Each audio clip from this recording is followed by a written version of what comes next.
My Step Van. It's the fastest I've ever gone.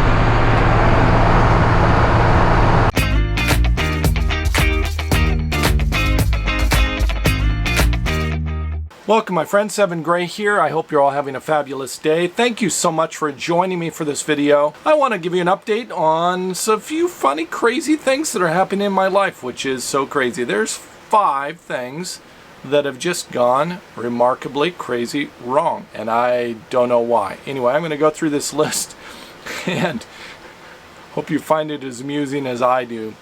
Number 1.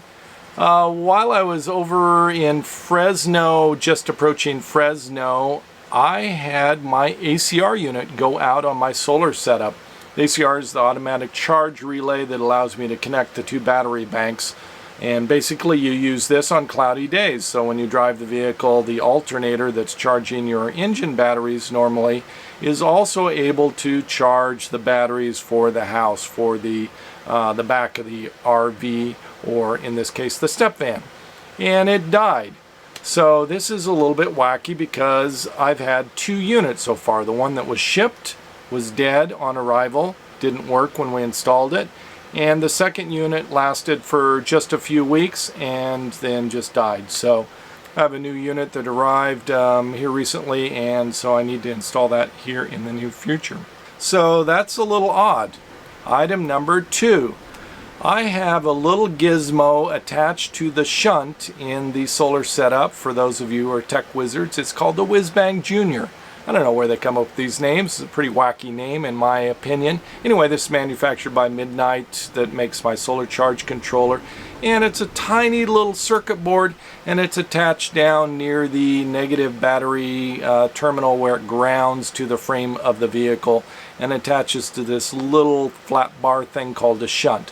So this tiny little circuit board has a purple wire that goes out of it and into my solar charge controller, and it monitors all of the power usage that's coming off the battery and the health of the battery, so that it's able to calculate a whole bunch of things. It has bar graphs that it can generate. It has a bunch of stuff. The one thing that it does produce that's really nice on the front of my charge controller display is a percentage of battery charge. So I can look at it and it'll say 99%, 98%, and this is important because of that 50% threshold for my particular batteries. I don't ever want to go below 50% or I'm damaging my batteries. So great news is, up to this point, it's rarely dropped below 90%, really only one time. It's always been 90 or above, so I'm not really worried about it. But I called up the place that manufactures this, and they said, oh yeah, there's a whole bunch of those that are defective. They only last for a little while, and we think yours is one of those. We're sending you a new one. They don't even want the old one back, so I've got to install that too. Item number 3, on the drive up here, I was driving to Lake Isabella, where I am now, from Fresno, and cruising down the freeway, and all of a sudden I look at my speedometer. I think I'm cruising along at my normal 50 to 55, and cars are whipping by me, and I look at my speedometer and I'm doing 65. I've rarely ever done 65. 10 minutes later, it shows the speedometer is doing this kind of action, and it's moving up to 70 miles an hour, then 80, then 90 miles an hour. I'm going, what's going on? The step van is going 90 miles an hour, but the cars are still just whipping past. And then all of a sudden it's pegged down. It's going all the way down to 100 miles an hour. The step van's doing 100 miles an hour down the freeway. 100 miles an hour in my step van. It's the fastest I've ever gone.